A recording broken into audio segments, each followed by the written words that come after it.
patuloy, gusto ko lang i-acknowledge ang mga kasama natin ngayon. Ms. Jenny Donato, ang Talent Development Manager, at ang ating mga bloggers friends, si Ms. Kate Adahar from Random Republica, Alan Sangkon from Stars Photog, John Bueno from Pumagkaw, Rocky Batara from TV series Grace, Runner Rocky, Marco Demo, ang kwento ni Toto, Albert Abilido from Chicanes, Chad Solis from the Manila Feed, Bedanin Aguas, Bibi Aguas Blogspot, Angeline Demo ng Mommy's Mag Life, at James Miguel from Showbiz Ganap. Hello po ulit sa inyong lahat. Let's move on to our question and answer portion. A few reminders lang po. As much as possible po, one question lang po tayo so that we can still accommodate more vloggers who would like to ask question as well. Pero it's still okay to ask follow-up questions. And mention na lang po yung name ng artist para sa inyong tanong. Ayan po.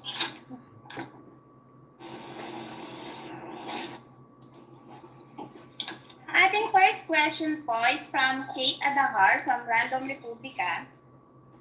Ako na pala agad. Yung question ko actually for them all, quickly lang, kasi about womanhood to. What would you like to tell your 12 or 13-year-old selves na natutunan nyo as you journeyed into womanhood? Or something na you wish you knew back then? Can I start? Yes. Go.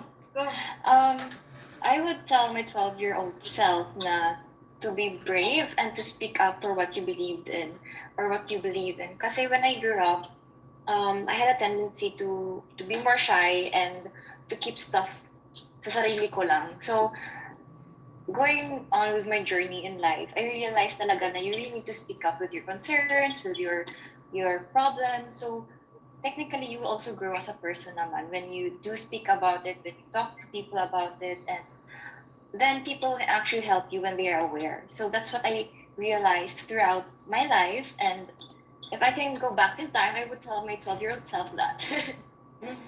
Yeah. Actually, parang I wanna go next kasi medyo connected yung sagot ko kay Thia. Actually, ako, as a process nga din ako ng ganun ngayon eh. And then yung gusto ko rin ipaalala sa younger self ko na don't be afraid to say kung ano yung naramdaman mo, kung ano yung paniniwala mo. Kasi lagi namang may tamang way na sabihin yan eh. So hindi porket salungat yung gusto mo or yung paniniwala mo sa ibang tao. Parang sasalilihin mo na. Parang pwede mo siyang pwede mong ipaalam sa kanila kung ano yung nasa loob mo. Kasi there's always a right way naman of saying it. And then dagdag ko lang din, siguro sasabihin ko lang din sa 12-year-old self is never doubt yourself. Kasi magsa-start talaga yung sa sarili mo. Lahat ng achievements, lahat ng pwede mong ma-experience sa buhay, hindi mo makukuha yan kung dinadoubt mo yung sarili mo or dinadown mo yung sarili mo. So dapat self-love talaga kailangan mong siya sa sarili. Thank you, Andrea. And For me, 12-year-old self, I'd probably tell her that she's on the right track and that she shouldn't let the opinions coming her way affect her dreams and her path. So pretty much, if like looking back at who I was when I was 12, I had to get back to that 12-year-old girl when I became 30 to be able to empower myself further. Because she was right on track. She was that girl was empowered, confident, and knew exactly where she wanted to go and wanted to do. She got sidetracked after a few years because of, she allowed it to happen, which I felt was needed so that pagdating ko ng a certain time in my life, I knew exactly what I had lost. So it was important that I regained her back. And after that, the breakthroughs happened. So yun. thank you. Nalala ka 5 and up. Yeah, exactly. Exactly. Super lucky answer ni Chynna. Me naman, I'd like to piggyback on what Chynna said. Looking back at 12 years old, I was so imaginative. Walang limit ang imagination ko, ang dreams ko, mga pangarap ko. So I'd like to say to my 12-year-old self that I should never lose that, because that is the thing that will keep me grounded, and that is the thing that will change things for the better. So yeah. Thank you. Next question from Chad Solis from Manila Feed. Hi. Ayan. Good Hi. afternoon. So my question is actually for all. Since like what Kate mentioned, since yung magiging topic niya sa How Do You Feel is about womanhood. So what are the things that you like and hate being a woman? Ang dami. Siguro yung Things ano na lang. I think the things I like being a woman is because you can become a mother. I think that's what I'm looking for in my life. Sana like 5 more years from now. That's what I'm looking for. And the things that I hate about being a woman would be, you get judged when you have hair under your arms or if you have hair on top of your lip. So, I mean, these are genes and you get it and you just need to embrace it. And I don't understand people who will actually, bash you because you have those things which are actually genetic. So, ayun, that's what I hate the most. Thank you. Ako, gusto ko yung parang meron tayong nurturing side. Lahat tayo bilang babae, parang inborn na yun yung ganon. Tsaka natutuwa rin ako na kasi tulad ng sinabi ni Thia, kapag mommy ka, di ba? Parang for some reason, alam mo kung paano gawin lahat. Isipin mo yun, alam mo kung paano mo palalakihin yung bata, alam mo kung paano ka gawa ng buhay, kumbaga. Paano mo pagagandahin yung buhay niya nang wala ka namang na-experience before. Parang ganon. Ang pinakaayaw ko, I guess, yung agad-agad, ayoko yung mga comment na, kunyari, sa driving, ay, babae kasi. Yung mga ganun, yung parang nabababaan yung expectation sa'yo or feeling nila meron kang hindi kayang gawin dahil lang babae ka. Thank you. Add on to that, child, with the beautiful background na Rusty. Ay, thank you po. To add on to the things that Thia and Andrea mentioned, I feel like one of the strongest things about being a woman is the fact that we are so frigging detail-oriented. I mean, diba, I think yun yung power ng pagiging babae, which complements the male gender. When put together, you become like a solid team. Kasi all of a sudden, there's like a generalizing gender, and then there's this gender that just thinks of all the little nitty-gritties that are very important in, of course, making or creating things. So I feel that that's a power of being a woman.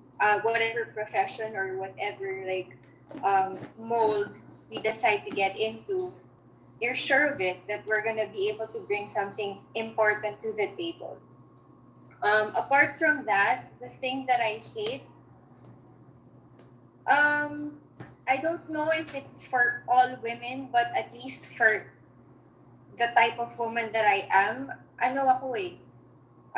sensitive. Sensitive. Sensitive to the point na sometimes the emotions become like a driving factor before like turning a rational mind on biglang mag-tip over yung emotions, tas sobrang ayun na. Minsan yun yung for me weakness ko. Weakness, pero at the same time natatry ko na siya ma-harness, pero ever since yun talaga yung struggle ko na parang paano ko ba malalagay ito sa tama? Paano ko ba malalagay itong oversensitivity na to sa tamang lugar?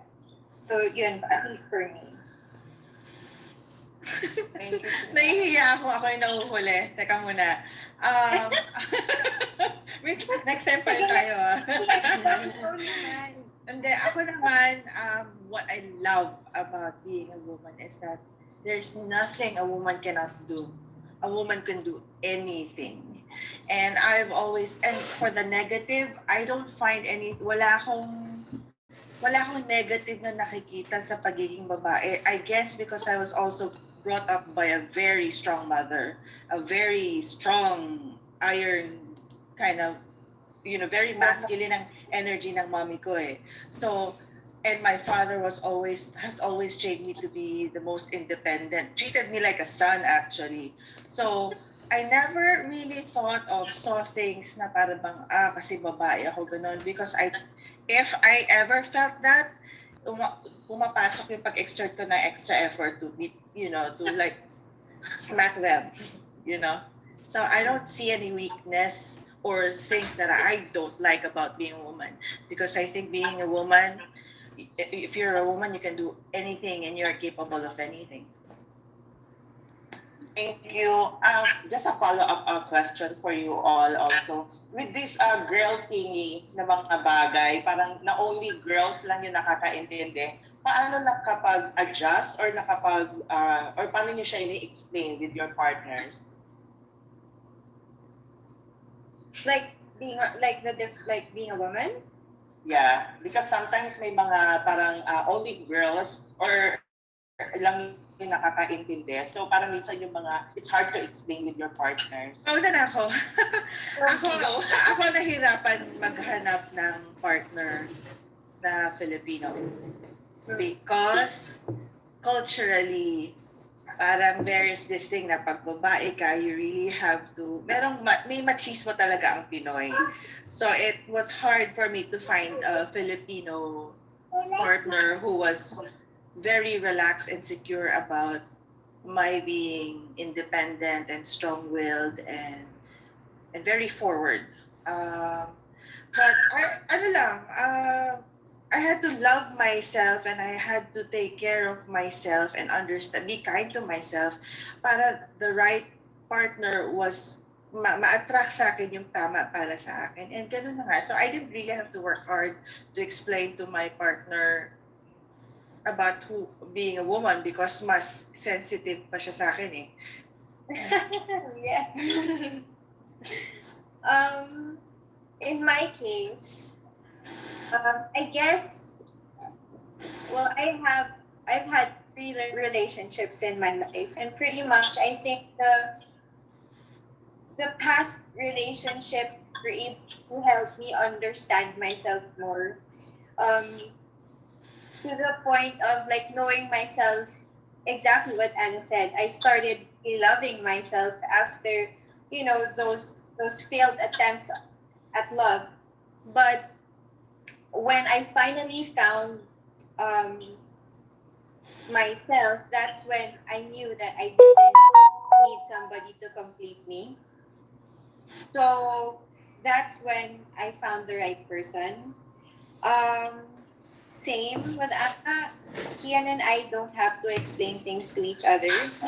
Kasi we're very sensitive of each other's like ugali, feelings, traits, and changes that we go through day in and day out. So, kumbaga yung pagmamahalan namin, I'll just go back to the fact there's really no gender here in the Cipriano home. If it has to take me to become masculine, I'll do it. If he has to be feminine, he'll do it. Like exactly what's happening now that I'm talking to you guys. He's being the feminine energy here by taking care of the children, while I'm taking a masculine, energy because I'm working for our family and for our dreams. So it's really like that. Feeling ko yung talaga yung, I don't know kung secret ba siya or what, but maybe a lot of people go through it.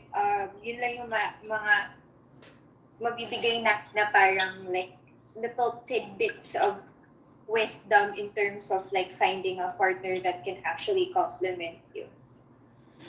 Pumapalakpak yung tenga ko, Chynna. Sa'yo. Sorry ako, I missed the question kasi nawala yung internet ko. Ay, oh yeah. Repeat. Repeat kay Andrea yung question. Sorry. How do you, sabi ni Chad kanina, how do you explain your femininity, or how do you work with, not work, but how does your relationship work with your partner? How does your partner understand your womanhood? Yeah. Is that correct, Chad? I'm sorry. Yes, yes, Nana, thank you. Yeah. Sorry. Ano ba? How does he understand my womanhood? Ewan ko kasi sa amin ni Derek, ano lang relax kami, talagang in-encourage niya ako to be myself. Actually, ayaw nga niya kapag kayo may tinatago ako. Kunyari, alam niya naiinis ako. Ayaw ko lang ipakita dahil ayaw ko ng gulo. Which is, dali ko yan yung parang kinikim-kim ko lang pero halata mo may something. Pero pili ko hindi halata, parang gano'n.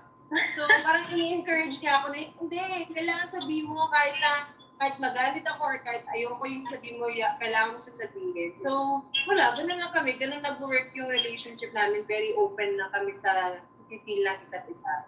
Tsaka, mas gusto namin yung real time. Yung wag mo na patagalin. Kung may issue ka, anuhin mo na. I-discuss mo. Thank you. Ako naman the thing that my partner doesn't understand of being a woman might be the thing na if I have my monthly visitor, I get my dysmenorrhea kasi. Like, I have very bad dysmenorrhea. And it makes me really like Relate. it makes me, minsan it makes me very hungry, minsan I'm very sleepy, and yung mga hormones. But he never really he told me naman na hindi niya naiintindihan talaga but nasaktan ako ng sobra. Pero he's always there comforting me. Like if I need food, he buys me the food that I'm wanting, that I am craving. So I'm actually lucky to have him also in my life. And I think part of being a woman, he understands a lot because he has sisters and he respects his mom so much. And it comes from that naman. I think parang, diba, pagka sa lalaki at babae, parang hindi naman kayo totally magkakaintindihan. Pero parang, ang important talaga is tinatry kang intindihin. Yes. Pretty much, yeah, that's the secret to it. Okay, thank you so much po. Thank you, Chad. Next question from John Bueno, Pumagao. Hi ladies. Hi. I know you guys are very busy. Thank you also for accommodating vloggers in your day. Always. Siguro ang question ko, one is of course kasama si Psalms David sa episode niyo this weekend. Can you tell us why is he like the lone person na lalaki? Is he gonna be like the point of view of a guy? Is that what is supposedly yung function niya?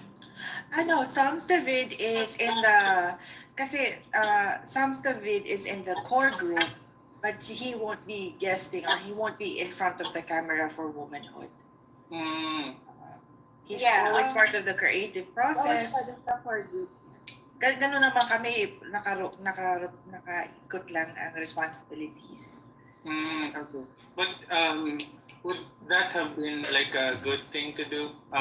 Of course, I'm sure womanhood can be talked about by women, but how can it be talked, by men? That's a good question. Yesterday, in one of the press cons, me and Ben Alves was part of the interview, and he said that it was very important that men should watch this episode kasi hindi lang this is according to him, and this might not be exactly what he said, but the spirit of it is like this, that men usually have male inspirations. You look up to a male figure kasi lalaki ka. But it's so important, and it shouldn't be locked into that only. The male energy, the man should also look up to these strong women as inspiration as well. It's very important. Hindi lang para sa kanya, hindi lang basta inaakit sa pedestal ang babae. But sabi niya, we as men should also walk beside them, side by side with them. It's a different point of view if you walk side by side, pantay kayo with the other sex. Okay. My next question. Actually, this is all for you, guys. Was it womanhood in a sense, in general? Would talk also about getting married and also bearing children. Has there been any pressure for anybody, any person that would talk in that particular episode that was pressured to actually had to have, ceremonies of marriage and also had to have the pressure of bearing a child just so they could actually feel that they are women? Actually, well, we are a healthy mix in the group. The core group, Anna, Ben, Mikoy, Songs, myself, and everybody in the department, we really brainstormed about the women that were gonna come on to the platform because we really wanted to show people the beauty of different women coming on.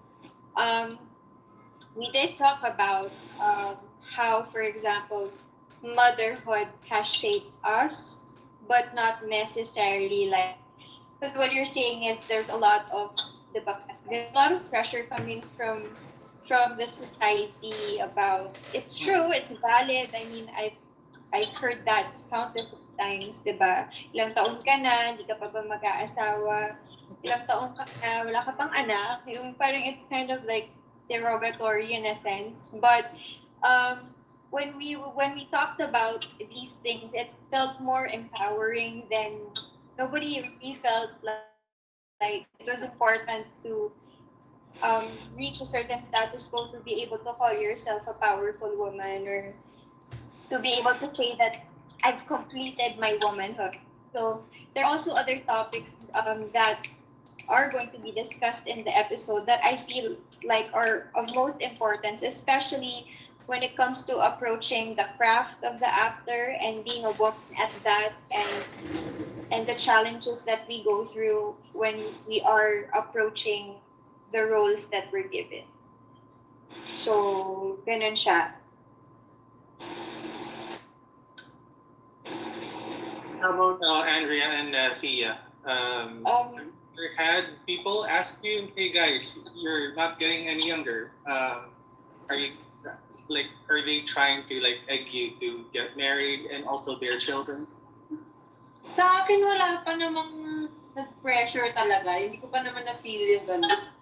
Although siguro baka hindi na ako na-pressure kasi I've always wanted naman na magkaroon ng family. Parang gusto ko nga, parang goal ko talaga young eh. So, yun, hindi ko rin na-feel yung pressure. Pero I get yung ganyan. Nakakakita ko, may mga friends din akong ganyan. Yung parang, bakit kailangan may certain age, di ba? Para magpakasal or para magkaroon ng anak. Meron talagang ibang girls sa ayaw pa talaga nila. I mean, they're not ready. And for me, maganda yun. Yung nire-respect talaga nila kung ano yung nararamdaman nila. Hindi sila nagpapapressure sa ibang tao.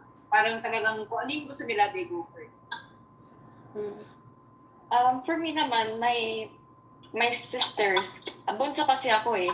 So my sisters, they always tease me to get married, but it's just teasing. And I think it's one of their ways to make kulit na rin sa akin kasi malayo kami sa isa't isa. And yeah, I think motherhood is, for some, it's a very sensitive topic also because I have a lot of friends who've been trying for years. And we should just respect each other's space when it comes to that and decision.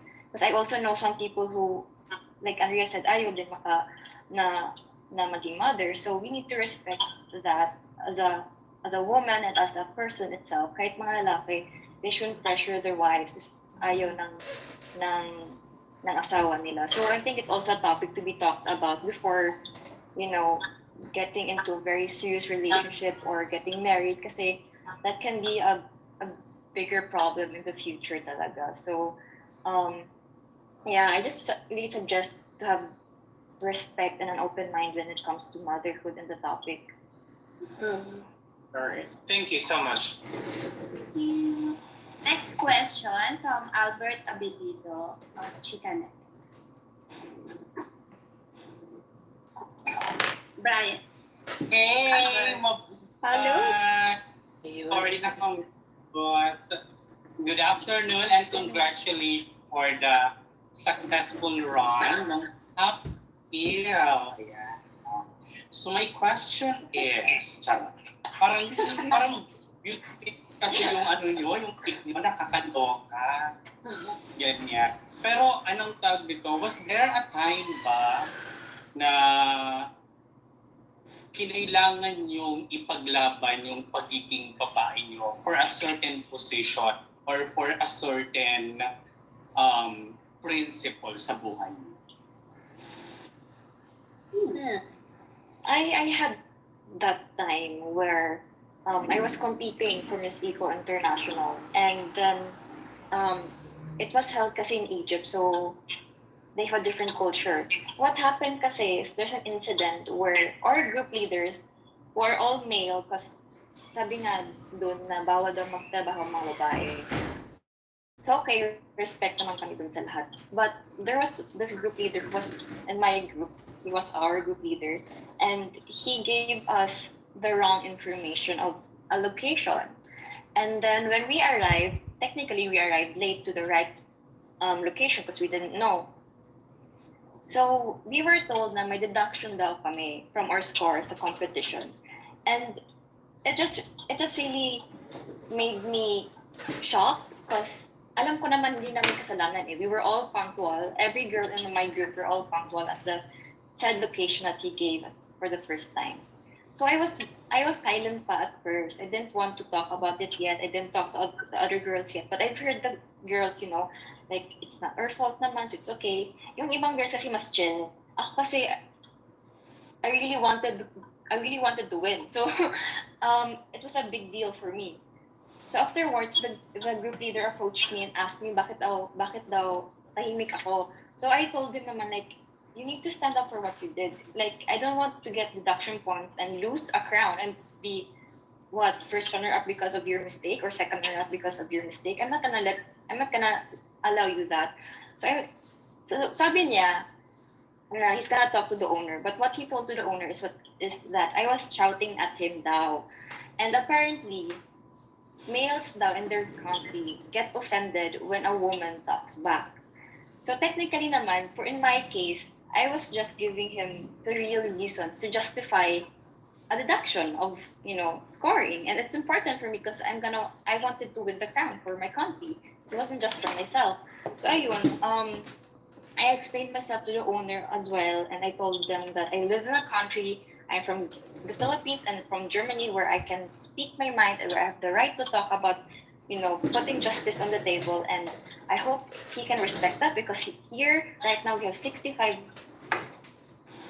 other women all over the world. And if he can't respect one different culture, I don't think people should respect his culture instead.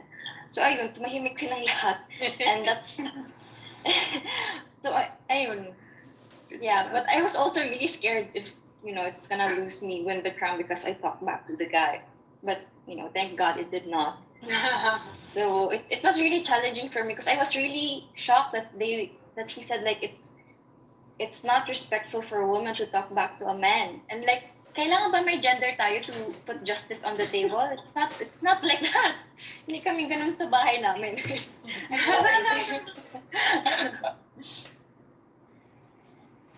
Kaya deserve mo yung crown, dear. Ay, thank you. Yeah. How about the other?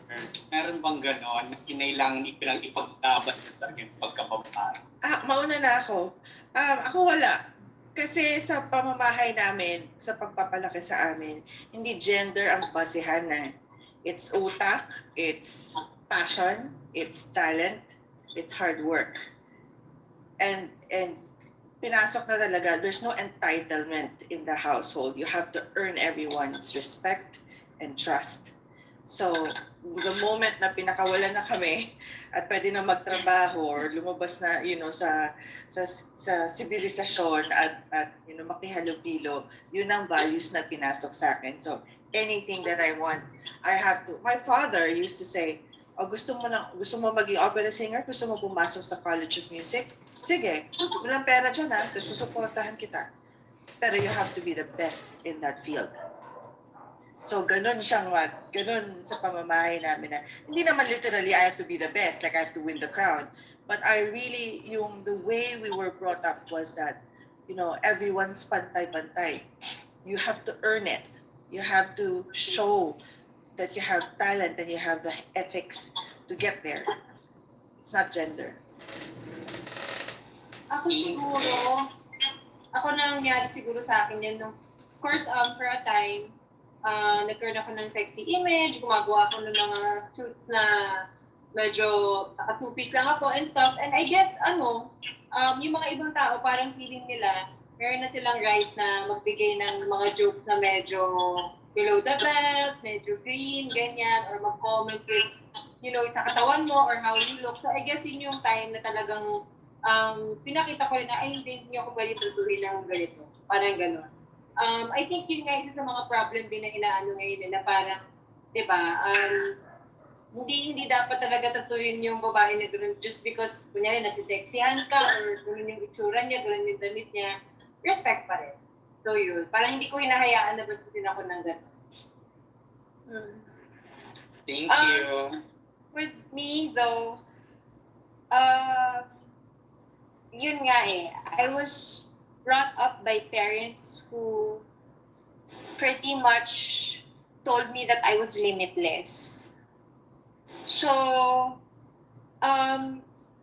yung battle ko in my life was, I was always brought up in a way na parang the masculine energy was very, very prominent until like a certain time in my life. Yun nga, when the breakthroughs happened, it was parang late bloomer stage. Tapos, yes, sweetheart. Alright, thank you, babe. Hello? Sorry. So medyo late bloomer ako in terms of the softness or the feminine side of my persona, because I always thought that I had to exert myself or I had to be strong or I had to like prove myself. But the real power came when, it's so funny pa guys kung ano yung kwento kung paano ko na-harness yung softness ko Tira mo ba naman na sa isa sa mga explorative nights ko, pumunta ako ng Cubao X na trip ko lang humang out sa isang doon, parang maliit na restaurant where there were like card readers and yung mga mystics ganyan. Tapos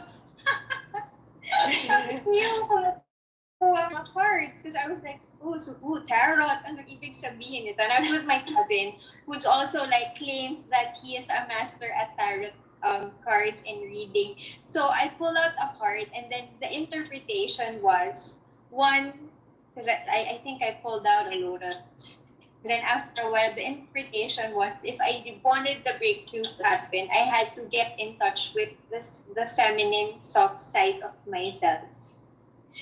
So eventually, I kept a mental note in my head na parang maybe I shouldn't be too intimidating, Baka naman talagang yung power ng pagiging babae lies in yung mga frills, mga pink, mga ganyan, mga makeup, pakita. At saka yung letters of be pampered, yung letters of maligawan, na ganyan. Maligawan naman ako.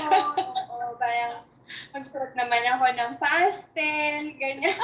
Hindi ko makita. So anyway, when I finally tried to let myself get to know that side, ang ganda nung breakthrough na nangyari. Kasi, hello guys, I never imagined that I'd become a mother. But here I am now, and what? Talagang, I wouldn't have like done anything else any different. But yeah, with me, that was what I had to balance things para maging okay yung daloy ng flow. Thank you so much. Buhay at kababaan. Next question, Alan Sancon from Stars Photo. Hi Happy pa background, Alan. Yes. Ano lang, dahil ang topic is womanhood, gusto ko lang ipa-answer sa inyo yung sagot ni Sushmita Sen dun sa verse. What is the essence of being a woman? Baka may iba kasi kayong sagot kasi sa kanya daw motherhood. Baka sa inyo, you have other answers to that question. What is the essence? Na yan. Si Thia daw, kasi may training si Thia. Oo. Thia! Na-pressure ako! No, pero yeah, every time I train for that question, I always have like, ano mo yung 5 seconds, nag-iisip ka talaga if I should change my answer or not. But I have the same answer with, Sushmita. I think it's really motherhood, and I don't know, it's very, I don't know. I'm so sorry. No, I'm kidding. Yeah, I think it's motherhood, but at the same time, naman, as I said earlier, can be a sensitive topic for some, because hindi naman lahat ng babae are not capable. Like there are downsides, and some already need to use technology to get become a mother. So things are changing in the world, and that including. So I think becoming a mother is such a huge blessing talaga. But as what I said earlier, the sensitive thing is some people just have difficulties to become a mother. So yeah, essence of becoming a mother, becoming a woman. Ayun lang. I think I'd like to Ay, iba na yung answer nila. I'd like to piggyback on what Thia said. Maybe it's a sensitive topic, but for me, the essence of a woman is that she is so huge. Her spirit is so huge. She can be very nurturing. I have known so many women who are not really mothers, who have not been blessed to have a child, but has become my own parabang mother figure. And I am 38 and I'm still not blessed with a child, unfortunately. But I felt like even at the age of 14, when I started coaching ice skaters, my first job, I already felt like I was doing a great job because I was taking care of kids. So I think for me, the essence of a woman is the nurturing essence. That she can take care of everyone kahit na minsan maabot sa point na hindi na niya naalagaan sarili.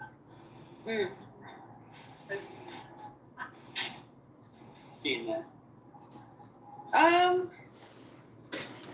That's very important kasi kumbaga it's probably one of the things that's really present with the female energy, is the fact that we are naturally your go-to people in terms of if you're looking for care or like nurturing and advice. But exactly like what Anna pointed out, times now are different. I know that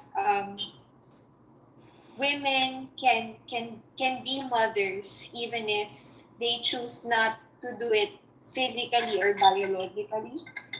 So I feel like if a woman is brave enough to be able to stand up for the things that she believes in or the things that she loves and she's passionate about, whether or not it's what society dictates as a being successful woman, I feel that adds up to her essence.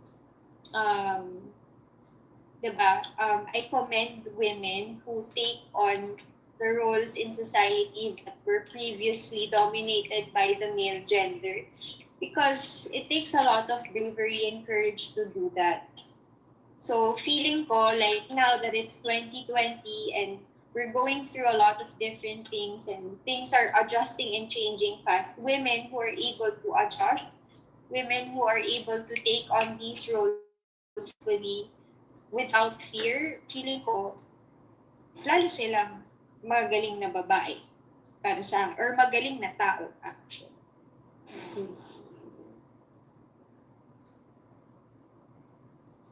Andrea? Ang hirap ng tanong. Ngayon ako pa iniisip eh. Ano nga ba?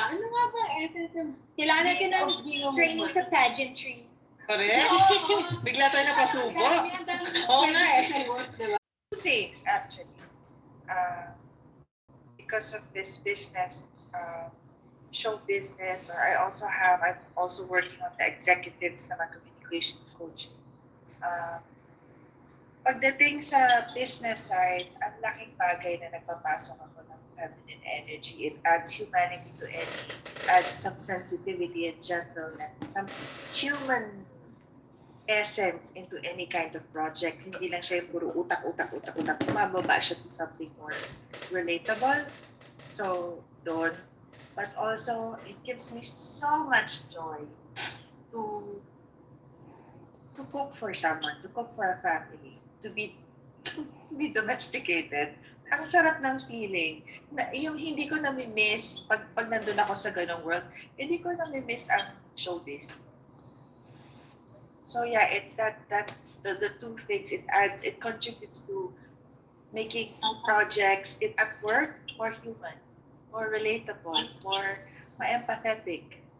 And then yun din ang sarap ng just being domesticated. I know, especially when you're mabilis yung fast track ang buhay mo, when you start just thinking about ano pwedeng iluto, ano pwedeng lutuin para sa pamilya ko, ano pwedeng ihanda para sa partner ko. Sarap! Yun. Ako, siguro, one of the biggest parang gifts that I received was yun nga, when I was chosen to become a mother, immediately I understood what selflessness meant in a bigger scale, I think, because wow, I do anything for my children and my family pretty much. I think about everything that they need before they even like really ask me for anything. So selflessness and dependability is something that like I'm really proud of, that I have that I possess that as a woman, at least dito sa sa household namin. It's something that I really contribute sa araw-araw. Kaya yun yung sa akin. Thank you. Thanks. Next question po from Marco Demo, Kwento ni Toto.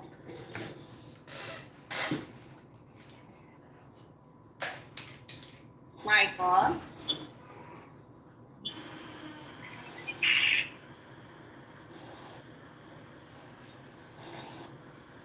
Sorry, wala ka pong audio, Marco?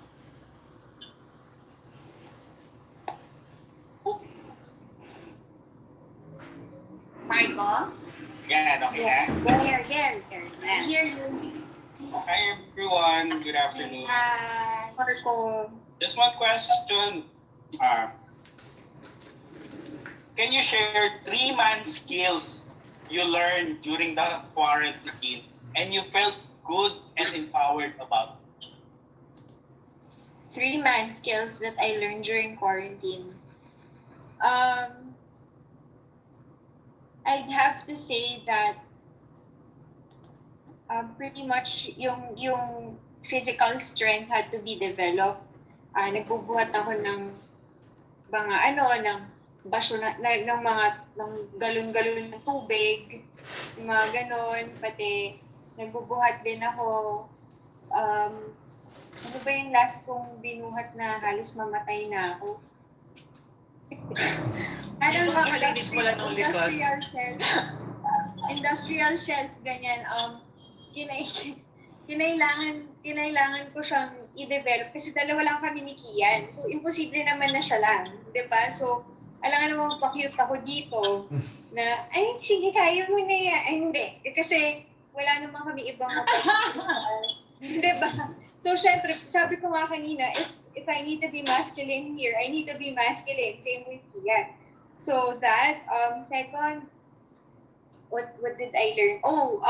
Magbuting-ting ng stuff. Like, paano ko ba mapapa-work tong pasting washing machine na to? Or, yung paano ko ikakabit tong mga nasisirang appliances, yung mga ganun? Kasi di ba usually you'd always ask like, the man of the house to like, assemble mo yan. But no, I can't like, call anybody at this point to like, really like help us out. So we have to step up. At saka, ano pa ba yung mga...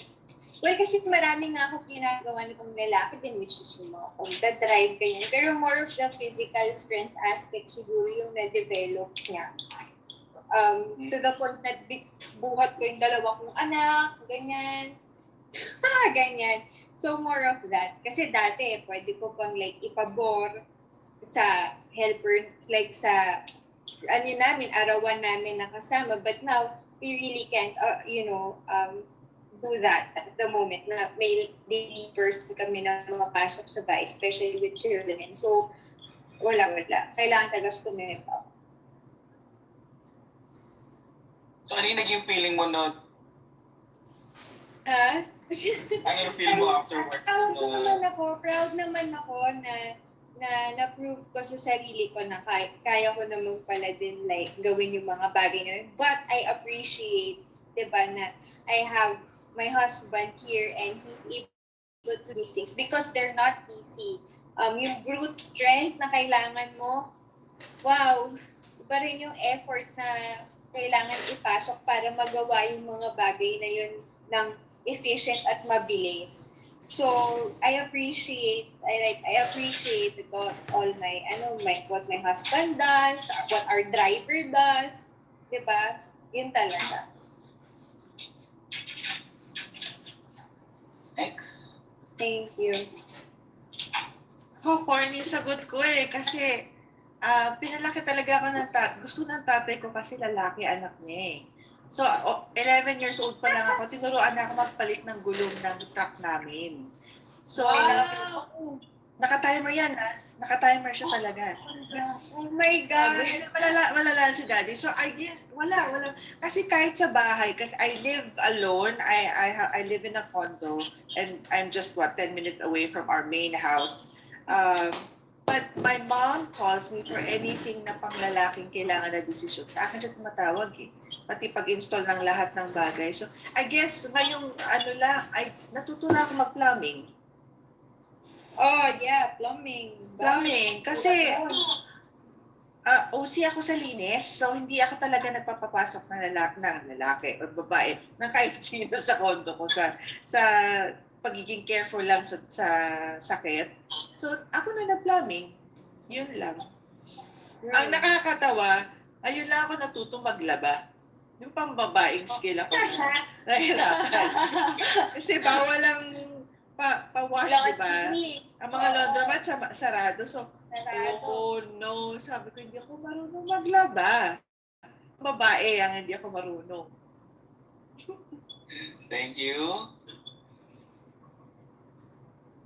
Ako kasi wala masyado Ang pinaka nag-stand out lang talaga sa akin itong lockdown is ako yung alay kasi. Kapag Grocery. Supermarket, ganyan. I volunteer talaga. Kasi lahat ng di ba tawag na ito alay? Alay. Kasi lahat ng kasama senior, tapos yung kapag ko PWD. So, ang sarap din ng feeling. Nakakatakot, pero ang sarap ng feeling after na, dala-dala ko lahat na kailangan ng pamilya ko. Okay na kami, ilang linggo, yung gano'n. Ang sarap din ng feeling. Thank you, Mas Andrea. Thank you. Shucks, ako na lang. Ako kasi I've been living alone ever since I was 18. So, medyo natutunan ko na, mag-ayos ng may sira na gamit dito. Pero there's one thing that happened in the quarantine na hindi pa rin ako nag-ayos. I really had to call the maintenance people dito sa condo.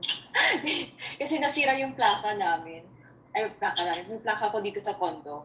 So, wala talaga akong alam sa electronics. So, I had to call the maintenance guy. So, ayun, hindi ko alam. Kasi wala namang bago din eh. Parang wala rin man skill na something new that I've learned. Talaga. Pero looking forward to learn. I don't know eh. Medyo kasi my dad taught me na how to make tables, how to make chairs, start from the scratch. I've learned it ever since I was small pa in Germany because we lived in a farm. So, feeling ko, I've learned the male stuff when I was younger pa. So,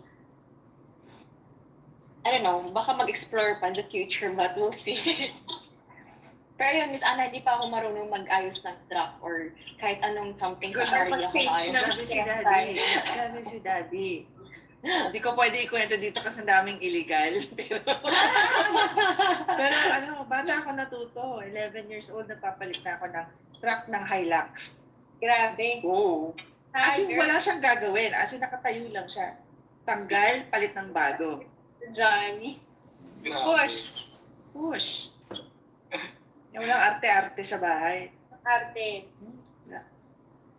Okay, thank you everyone. Salamat Thank sa mga you. questions, sa mga answers niyo sa aking questions. Thank you.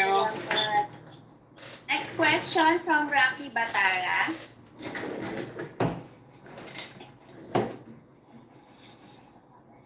Hello po. Hi. Hello, ladies. Bali, may questions ako. Siguro isa na lang sa kanilang apat. Unahin ko muna kay Miss Andrea.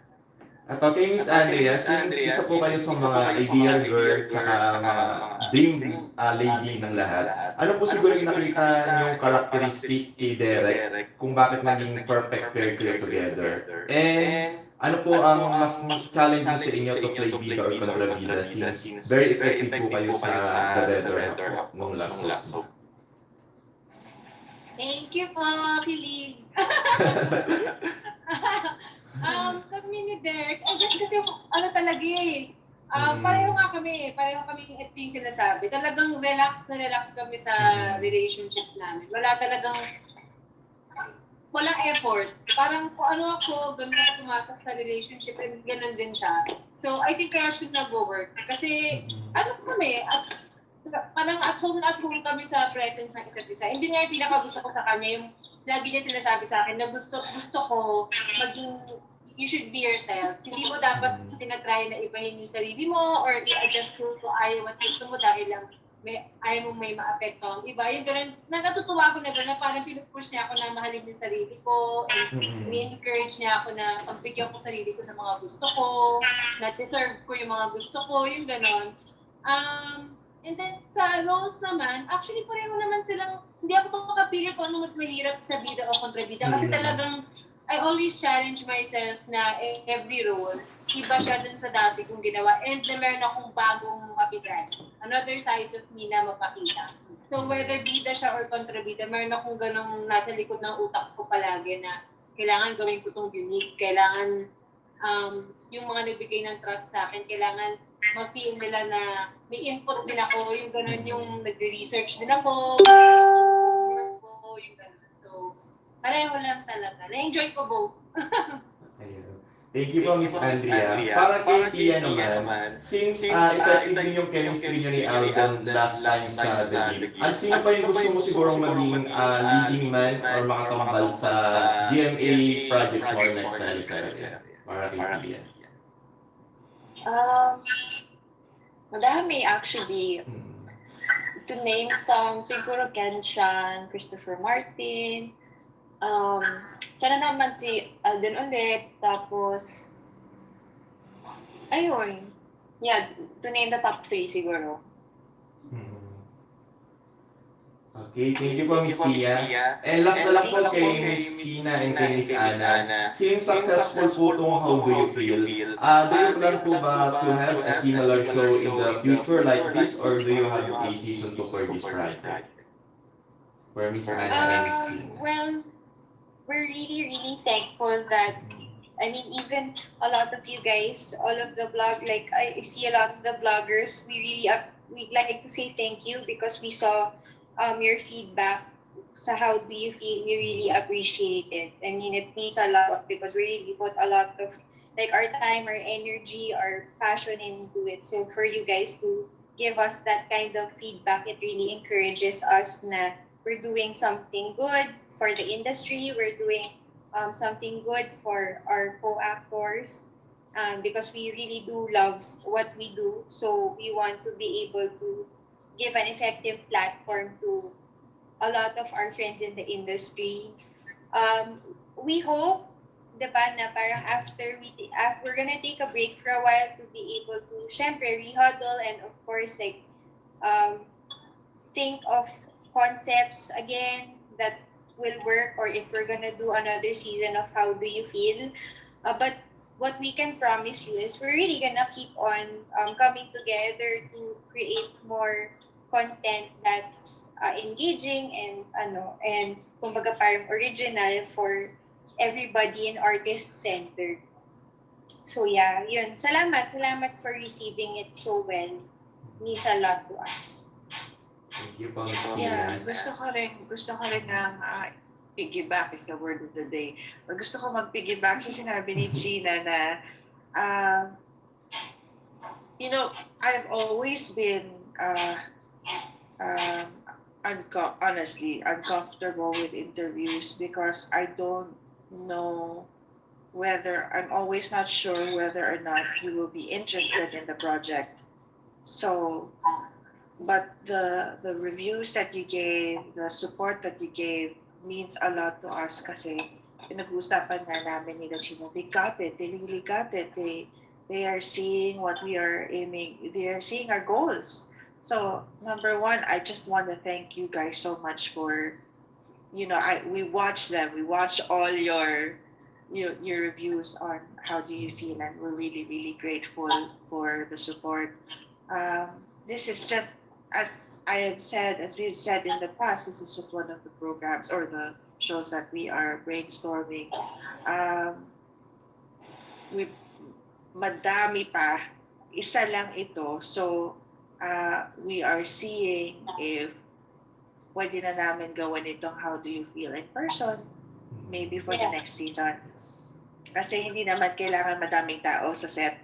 I mean, pwede naman itong skeletal ang team, but there are also other things craft-based yung mga gusto namin. Craft, when I say craft, is the work of the actor. Craft-based projects na gusto namin pang i-propose for GMA Artist Center to really show just how talented the GMA actors are.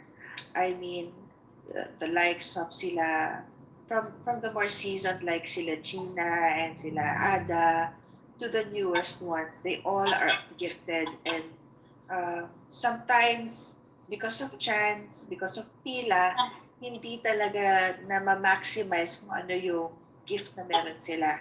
Kasi depende na yan sa shows, depende sa production. But we would like to, kami artists for artists. So the more we do this, the more we are given the chance to do this, the more we'd like to raise the integrity and not just raise the integrity, but to really celebrate the actors and their gifts. Okay po, salamat Miss Anna. And thank you po, ladies, and congratulations po for the success ng How Do You Feel. Thank you. Yes. For last question po from James Miguel of Showbiz Ganap.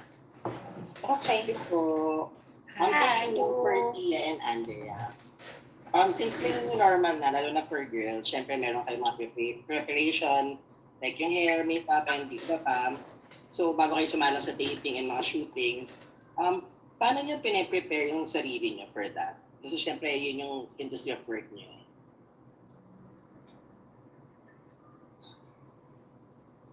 dun sa bagong ano nila. Wala, ako na-try ko na siya. Nag-shoot kasi ako I think last week. Yung mga naka-face shield sila, naka-mask sila and everything. Ako basta I think sa panahon ngayon, kailangan i-embrace mo na lang talaga. Kung ano man yung new normal, kung ano man yung kinakailangan para maging safe. I-embrace mo na lang para rin naman sa atin lahat yun. And pleasant naman, actually okay naman. Nung nag-try ako na gano'n na ang setup, okay naman, hindi naman siya yung talagang sasabihin mo super nakakailang or sagabal. Okay naman siya. Pero like hindi kayo nanibago. Siyempre medyo mahihirapan kayo since, di ba parang may limit lang din yung mga tao sa studio or dun sa location. Opo. Very talaga, half lang talaga yung nandun.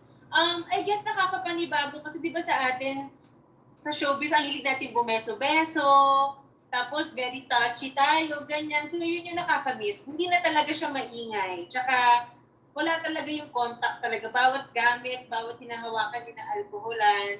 I guess yun yung medyo nakakalungkot na side lang talaga doon. Namimiss mo rin syempre yung ganun kayo kalapit sa isa't isa. Pero ako kasi, ang nilagay ko na lang sa utak ko, gusto ko i-positive na lang lahat eh. Kasi kung hindi nakaka-down talaga, nakaka-apekto talaga. So, parang inisip ko na lang, at least parang healthy tayo lahat, malinis tayo lahat. So, at least nakabalik na tayo sa trabaho. Yun naman ang important doon, may progress kahit pa pa. Thank you. Okay, yan naman. Yung work ko lang nagawa pa is isang shoot dito sa condo ko. So hindi pa ako nakalabas na trabaho. But yeah, what Ada said then, we have to embrace it talaga kasi wala tayong choice. This is happening and we need to face it. And the only way we can survive is to really follow protocols.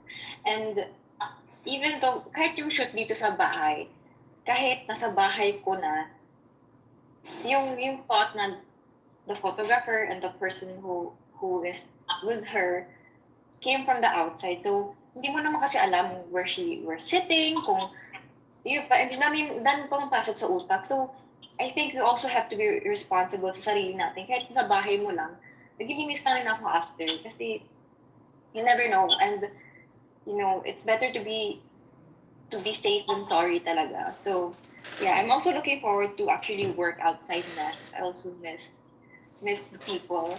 I went to the grocery yesterday, tapos nagulat ako kasi yung haba ng line, tapos dami pala tao sa loob.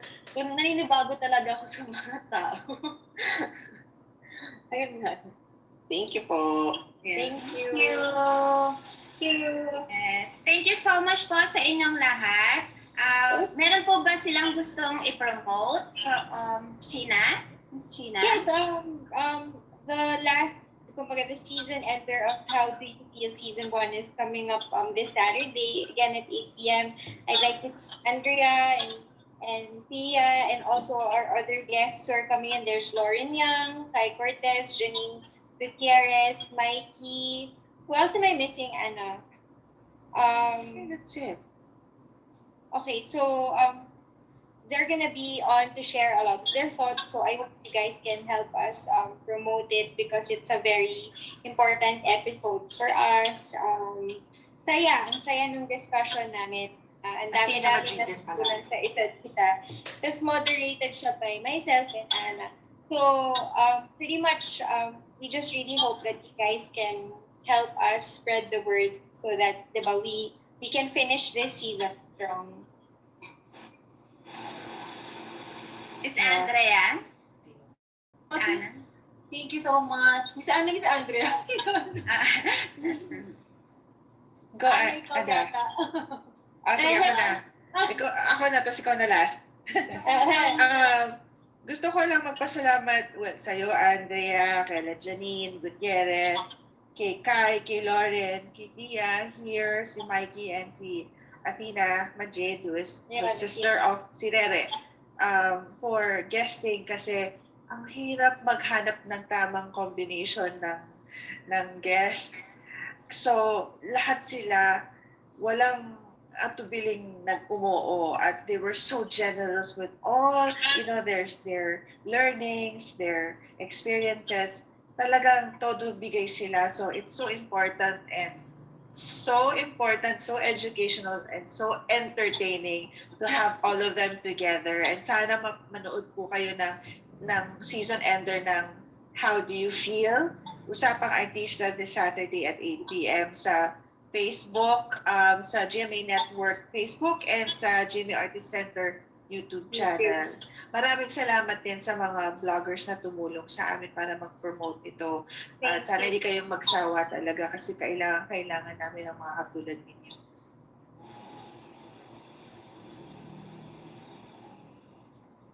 Yun lang.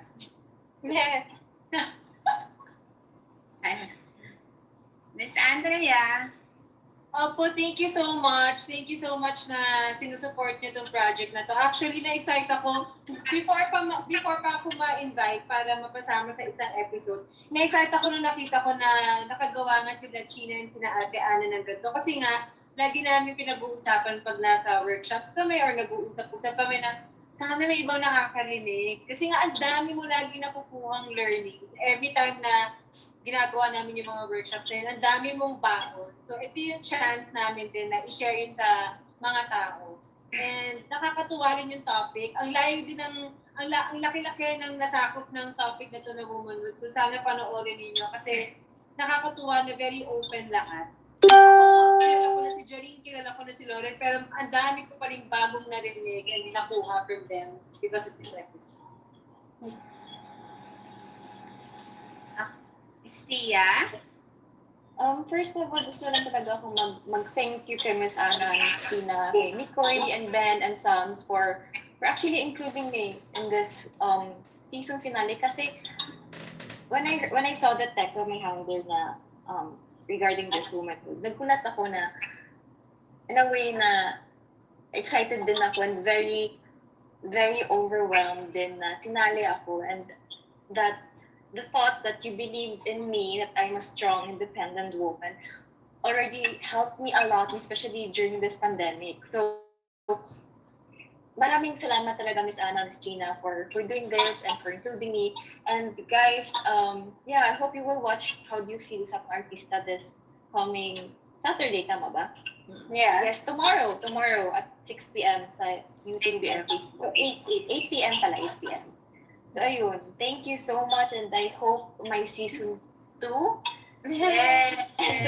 Sana we'll see you there din. Sana I can help out na naman. So yeah, thank you. Yes, of course. Ayan. Thank you so much po. Thank you. May I request everyone to please turn on your camera for photo op. Ayan. Sino magbibilang? Ako na lang. 1, 2, 3. Again po. 1, 2, 3. Okay na po kayo, vloggers? Okay na po. Thank you so Thank much. you po. Thank you so much for your time. Thank you for your time. Thank you. Thank you. Thank you and congrats. Wait lang. Thank you. Thank you po. Thank you.